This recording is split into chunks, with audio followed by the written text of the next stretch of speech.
This is News 6 Tonight. Hey there, welcome to News 6 Tonight. Glad to have you with us live in the News 6 newsroom. I'm Matt Austin. I get the lovely Lisa Bell. And her calling card, by the way, at work is this gross coffee cup. Well, you're turning it the wrong way. Lipstick.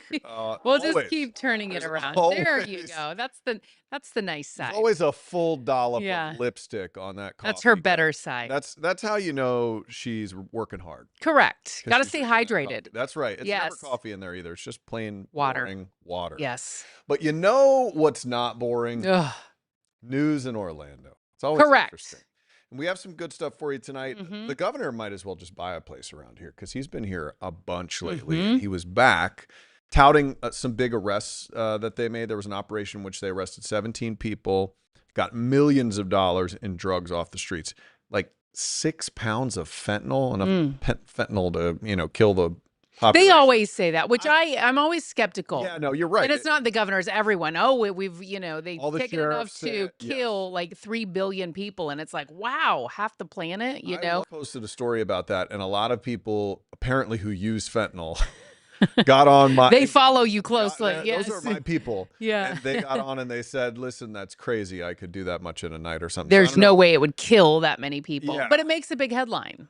It does. And yes. I think it's fair to say it would kill a bunch of people. Maybe probably not so. 1.3 Yeah. million, like they say. Yeah. But they were very excited, and as everybody should be. Everybody wants drugs off the streets, I think. That's safe to say. But while he was here, I think he was sort of prodded with a question about Monique Worrell. She is the Orange Osceola state attorney. Our Laverne McGee asked him directly, should law enforcement be doing more? And then he took it saying not law enforcement, but the state attorney's office. Right. So he said she is not very gung-ho about these drug-related arrests. That's his accusation.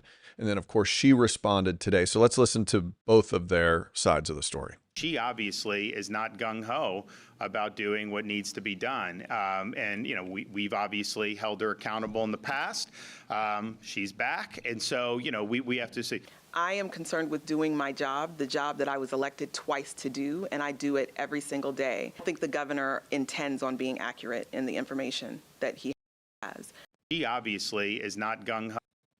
So it's an interesting back and forth between these two. So when he says we've held her accountable in the past, he pulled her from office. That's right. In August of 2023, saying that, she wasn't prosecuting cases like he felt she should be. It was a huge back and forth, went all the way to the state Supreme Court. Of course, there were a million other, I shouldn't say a million, there were a lot of other examples that she was citing saying, my record is just as strong as this Republican state attorney in this jurisdiction, and I'm only capable of doing what I have the resources to do. There's been a lot of talk about state attorney's offices statewide being underfunded.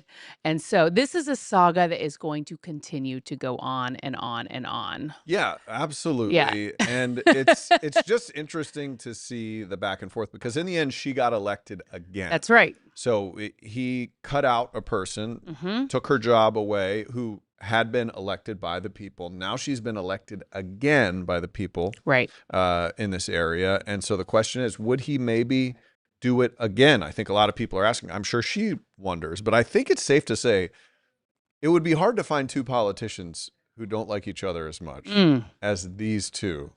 I don't know. Give me a few minutes to think about it in this state, and we could probably come up with a handful. But yes, this is, like as the governor pointed out, this has been a battle that's been going on for 2 years now, almost to the date. And it looks like it's going to continue to go on for some time. So we'll see what happens next. She's obviously still in office. She, every time, has defended her record and said she needs more resources. And she has numbers too. She says there have been about 100 cases since January alone that have received drug trafficking minimum mandatory sentences. 29 of those were fentanyl traffickers. 6 of those sentences, the people got over 20 years in prison. So that's and it's drawn in like law enforcement agencies because, as the state attorney, she says she relies on law enforcement agencies to provide them with the evidence they need to actually go to court. And so that has led to some conflicts between her and some, local police chiefs, sheriffs, in Central Florida. So unfortunately, this is probably going to be a battle that we're all going to be witnessing for some time. Yeah, we'll see. Yeah. All right. So we want to talk about another confrontation. This actually happened over the weekend, and we shared a little bit with our viewers last night. There's been a lot of conflicts between Orlando police and people in downtown Orlando. And so over the weekend, there was a man who was videotaping an arrest that was taking place in downtown Orlando. And the man was holding up his cell phone, videotaping or recording Orlando police as they were making this arrest. Now, that is legal. You can record police officers. Where it becomes a little sticky is you have to give officers proper distance so that they can do their job and you're not interfering with their job and everyone's... Is it 25? I don't know if there is an actual statutory limit on how much, distance you have to give them, whatever they feel is necessary to maintain safety and security for everyone. So bottom line is a man was pepper sprayed, and we showed you that video last night. He was then taken to the hospital. Our Troy Campbell was able to catch up with the man as he was leaving the hospital. Here's what he had to say about that incident. We are cooperating. He began to tell us about the 25 feet. Let's move back a little bit. So while cooperating, I'm moving back, respecting his mind, obeying his orders, commands. I'm stepping back, and he just ups his mace and sprays me right in my face. Lake says he noticed people being detained by police, so he started to record on his cell phone. According to the Orlando Police Department policy and procedure for use of force, chemical agents, quote, should only be used in a direct application in those situations in which an arrest is likely. If an arrest is not made, the watch commander shall be notified as soon as possible, and an incident report shall be completed concerning the incident. Would you like OPD to investigate this? Yes, I would like OP to say something. Give us a response. Give me the response. Tell me what happened. What are some of your physical symptoms? Blurred vision right now. My vision is blurred. I'm still going through the effects right now. I can't breathe in deep.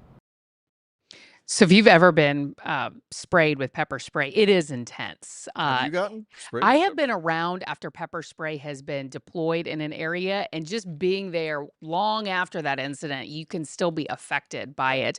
One of our producers did confirm it is a 25-foot boundary that you have to give police when they tell you to back up. You then have to move back 25 feet. Once they say, hey, you need to back give us up, some you space. have to give them 25 feet. And when you look at that video, it looks like he was trying to back up and was in the process of that. And he was certainly verbalizing, we're complying. But bottom line, Troy reached out to Orlando police. They got back to us this morning. They said they are aware of this incident and they will be reviewing it to determine if any policy violations occurred. From the officer's perspective, you can see in the video, he says, you need to back up. You need to give me some space. And the guy says, yes, I'm complying. But you really don't see it. He doesn't seem aggressive at all. Right. Does he actually seem to be moving back at that particular time? It's hard to tell. That's going to be the argument. And it'll be nice to get the body cam video from the officer, because that should give us a better angle and whether he was actually moving away or just standing there and recording video of it. By the way, if they tell you to get 25 feet away and you don't give them that halo or that cushion, you can get up to 60 days in jail. Got to comply with their according orders. to the new law. Yes. 25 feet. Interesting stuff. So we have been getting some reports about people's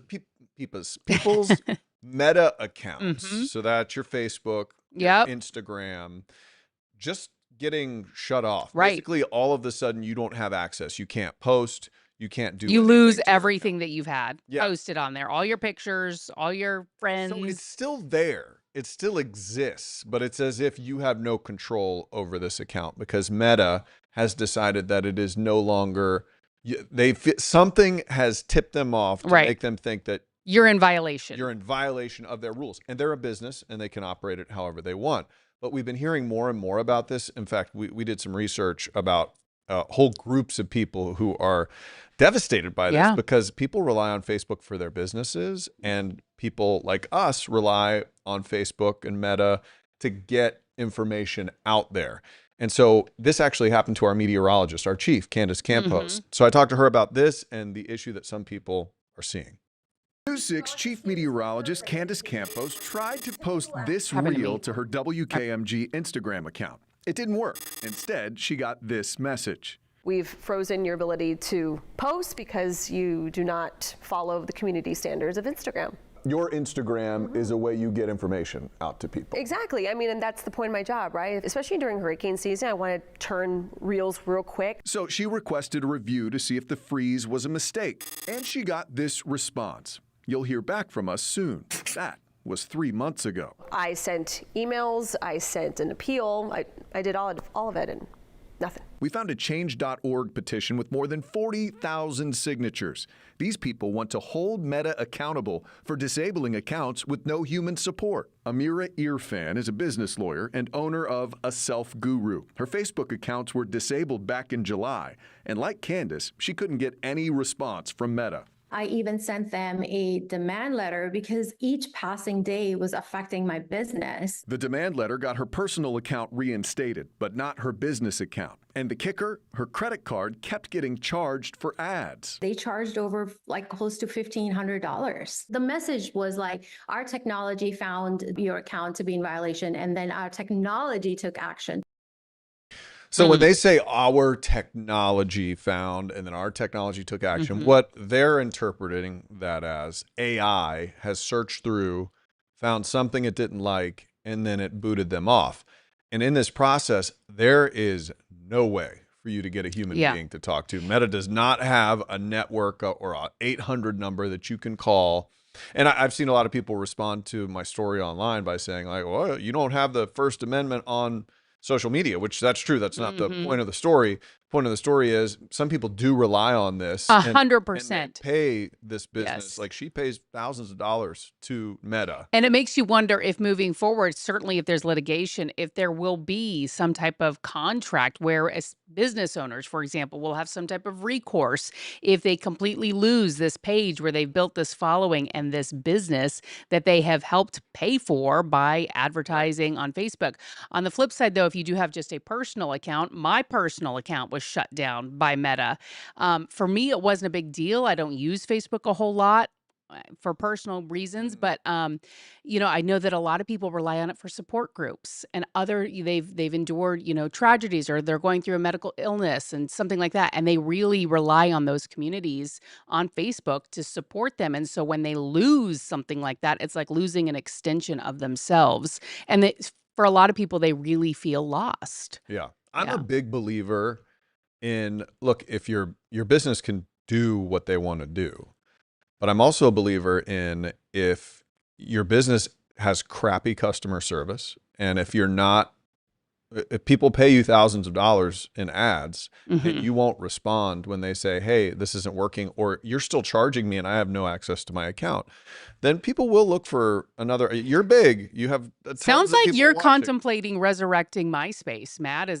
Are you trying to challenge Meta? It's going to be MattSpace. MattSpace. And you're going to respond to everyone who will give you my cell phone has a problem. Yes, perfect. I don't think it's going to work out too well. We have a lot more coming for you. We're going to take a look at that weather and some interesting more body cam video coming your way later on in this show. We'll be right back.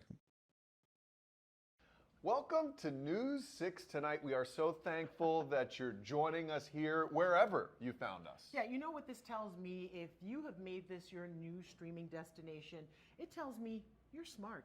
Also good looking, because you chose to watch the news in a different way. That makes you really smart.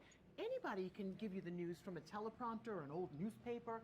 We do it in a fresh new way. That's right. So check us out wherever you like to stream. We have this app for your TV, News 6 Plus. You can find it on Roku and Amazon and whatever your smart TV is cooking. So thank you. We would love to hear your comments down below. Gosh. Yeah. And then we'll show them. Yeah, we will.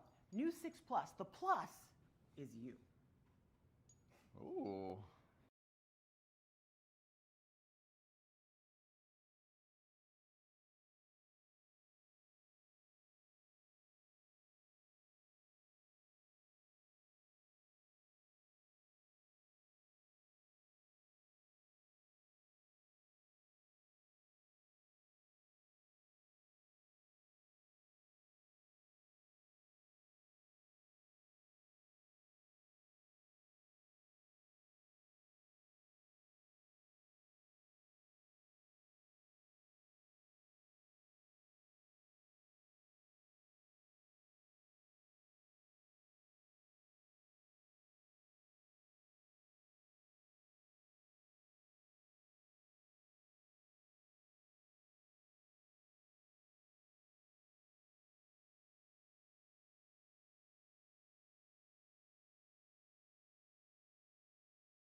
Hey, welcome back. Yeah, we have an update to a story that we did a couple of months ago that I absolutely love. If This I is don't, right up your. it's right. If I don't win the Powerball this week, this is what I would like to do for the rest of my life. is Like what you're this is gonna a do. perfect retirement for me. So Okay. our Justin Wormuth went out to Winter Garden recently, where the city earlier this year ended curbside recycling because it was costing them $1 million a year. They did not have a plan B. We've done so many stories on this. People just chuck everything imaginable into a recycling bin. They call it wish cycling because they hope that it can be Maybe they'll recycled. take They it. hate the idea of it going to the landfill, but one piece of contaminated trash, it just ruins the whole thing. And so recycling is really tough. So anywho, this all started with a 10-year-old boy hearing about the city was no longer going to recycle. And he said to his dad, let's do something about this. And they did. So they started their own little recycling program in their community, Stony Brook West. The name of their company was Plant Street Recycling. They started off with, I think it was 50 homes. 2 months later, they have 120 homes. Here's the update from Justin Wormuth. Originally, they were only allowed to pick up in neighborhoods that were gated for safety reasons, but they just got approval from the city to expand to neighborhoods just like this one. Are you ready? When I first rode along with Robert Montgomery and Corey Sims, they had one truck, one trailer, and about 50 subscribers, all in Stony Brook West. Today, they're up to 120 households across 4 neighborhoods, with another 4 coming next month. It's just something that our neighbors are asking for. Our waiting list is showing us that we need to add more. Plant Street Recycling launched after the city of Winter Garden ended its own recycling program earlier this year. Just last week, commissioners signed off on letting them expand into non-gated communities. I know you guys have other jobs. I mean, do you look forward to pickups every week? I do. Yeah, you do? Yeah. Like you guys find purpose and joy with this. I know you do. Yeah, well, it's also a time we're out there. You're hanging out with your buddy. We're hanging out with the bros, right? Yeah. And hanging off the back of the trailer. And we do pickups in the morning. So we see a ton of people out walking, and the community's noticing us, and that's a good feeling. I absolutely love that. And there's something so therapeutic and cathartic, I imagine, for them just sorting stuff like that. There are so many stresses in our lives today, but when you're able to just simple and you can see the impact that you're having and all of the stuff they say, they go into great detail, and it's on our website about all of the stuff that they're able to recycle. And it's 100% of the things that are put in those bins. So a couple of things about this story. I love it. I love that they're willing, and it has to be a passion project for these guys, because right now, if you think, 120 homes on a subscription basis, that's probably doing great. Well, 120 homes at $25, It's about $3,000 a month. Right. So these guys, they're not getting rich yet. No, but it's a very interesting business idea, and maybe if you can scale it and streamline it. But what seems difficult is at each house they have to labor stop and sort and finding people to do that. So I love that they're doing this. They're obviously not doing this for the money, but I think things are more sustainable when you can turn a profit on it. So that's interesting. And like you started to mention how difficult it is recycling. Like if you have a jar of peanut butter and you throw your jar of peanut butter in, but you leave the peanut butter in, you're supposed to wash it out. You're supposed to rip I think you have to take the label off usually. Well, and here's the other, that's just it. That's the key, because it seems like every different city, municipality has their own rules and guidelines as to what can be recycled, what sort of condition it needs to be. Does it need to be separated? Can you just throw it all in one bin? And so I think that people are confused, and then back to the whole thing of wish cycling. We have done so many stories of people finding like kids' bicycles, toys and all sorts of things in a recycling bin that can't really be recycled. Yeah. Well, we've been lied to about recycling our whole lives. Basically, there's a whole. I don't know how deep. They'll gladly argue with you. But but I mean like light plastic, like a plastic bag. Uh-huh. You cannot recycle. It has to be. That's why we need to reduce and reuse. Yes. And that's going back to how we started this show. Guess who doesn't drink water out of a plastic water bottle? This young for a variety of reasons. Because the plastic can leach into the water. Yeah. Well, I'm saying we've been lied to because companies have told us for years we can recycle things that you can't really recycle. Oh, this is plastic. You can recycle plastic. True. It's more complicated. And that goes into I mean, they want to sell a product, right? And we live in a society and an economy that's based on consumption. So they need people to constantly consume these recyclable, beverages. Yeah. They want it. That's where the recycling label came from. They wanted to stick it Make on. you feel better. Oh, I'm drinking all this plastic. That's terrible for the environment. Don't look at all those lakes or the oceans. It's recyclable. Right. It's okay. Keep drinking. It's awful. Pepsi. It's awful. So going back to my mug. Drink out of a new for the planet. We're gonna get that going. All right, let's get you over to our weather guy, meteorologist Jonathan Kagas. Man, that one really took us for a ride, didn't it? Oh, there he is. There's my man. He's got his thank you, Jonathan. Steel mug over there. How are we looking in the weather department, my friend? Not bad. Much better than last night. It's still a little breezy out there on the coast. It's a little choppy in the water, but all things considered, we're looking pretty good tonight. Still that kind of elongated area of low pressure off our coast. That's going to keep things kind of juicy over the next few days. Although I do think rain chances are going to be a little bit lower. But coming up tonight at 9:30, every Tuesday, guys, the Climate Prediction Center comes out with their long-range forecast when it comes to the tropics. So they'll look at the week, and then 2 weeks out, so that's going to put us the 10th through the 16th, and then into the third week of September. It has long looked like that we would have a tame first half for the hurricane season, and then we're going to cram hurricane season into like this 4, 5, 6 week window. Very similar to what we did last year, and it looks like it's going to do that again. And the Climate Prediction Center has kind of upped their opportunity here as we get into that third week, and we're going to go over some of the science and meteorology on why we think that we are going to see that uptick. We're just hoping and praying that everything stays out at sea, but it looks like it's unfortunately coming. Yeah, so that means I just want to not freak people out. It means that it's going to be good conditions to spark hurricanes, but it doesn't mean those hurricanes are going to necessarily hit Florida, right? Correct. Yeah, and we had our fair share last year, so hopefully they go someplace else and stay out at sea. But yeah, you can't fight the large scale stuff, and that's what it appears that it is. We're working our way into, so we're going to have to do some dodging, unfortunately. I remember last year he said this, and he said a switch is going to flip, and it flipped, and then next thing you know, the Gulf was like a freaking volcano that was spitting out hurricanes. We want to keep things out of that body of water. For absolutely. Sure. Okay. All right, Jonathan Kagas, thank you very much. Check him out at 9:30. Hey, thanks, guys. He's back on there. All right, we're going to take a quick break. When we come back, we have some more body cam video. This one involving a giant mouse. We're not talking about Mickey. No. I guess this is more of a rat. Yeah. Is it? Yeah, I think so. All right, we'll have that Likes for you. cheese. Yeah. Welcome to News 6 Tonight. We are so thankful that you're joining us here wherever you found us. Yeah, you know what this tells me? If you have made this your new streaming destination, it tells me you're smart. Also good looking, because you chose to watch the news in a different way. That makes you really smart. Anybody can give you the news from a teleprompter or an old newspaper. We do it in a fresh new way. That's right. So check us out wherever you like to stream. We have this app for your TV, News 6 Plus. You can find it on Roku and Amazon and whatever your smart TV is cooking. So thank you. We would love to hear your comments down below. My gosh. Yeah. And then we'll show them. Yeah, we will. News 6 Plus. The plus is you. Ooh.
Hey, welcome back to News 6 Tonight. So this story broke a minute ago. Back in July. And the whole time, you ever have a story that breaks and you say, God, I can't wait for that body cam video to come out.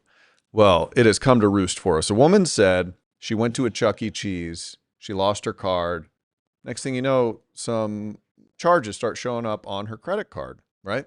And then they find out, they take a look at the video because somebody buys something. They look at the surveillance video, and it's this dude who works at Chuck E. Cheese. In fact, it is Chuck E. Cheese. And here's the body cam of them arresting the Chuck E. Cheese mascot in front of the children at the Chuck E. Cheese. Don't resist. Do not resist. Don't let your hands go. Let your hands go. Oh God. You can hear the that kids. had to be terrifying. I mean, I Kids really go, "Oh, no." This is a horrible He still has the head on. course of events. Yes, because you got birthday parties there. You know, he's the big star. He's out there singing happy birthday, dancing with the kids. They've all come to be entertained by him, and it's the parents. And this was in Tallahassee. I wouldn't even think this was a real story if I didn't know. It's so for sad. sure it was So sad. But this is how caught he is. Okay, they searched. How do you fingerprint him, by the way, with this? They searched his pockets, and inside his pocket, they found the woman's credit card. Ah, wow. Rail Stalker says, Matt and Lisa are awesome. We think you're awesome. We appreciate you sticking with us tonight. And I think that video was well worth it. Yes. Woman got her card back. That's good. Nice little ending. Yeah, Yes. absolutely. Hey, Sprout from Space, we think you're the best. Aw. Thanks for watching tonight. We're here every night at 9 o'clock, Monday to Friday. Have a good one.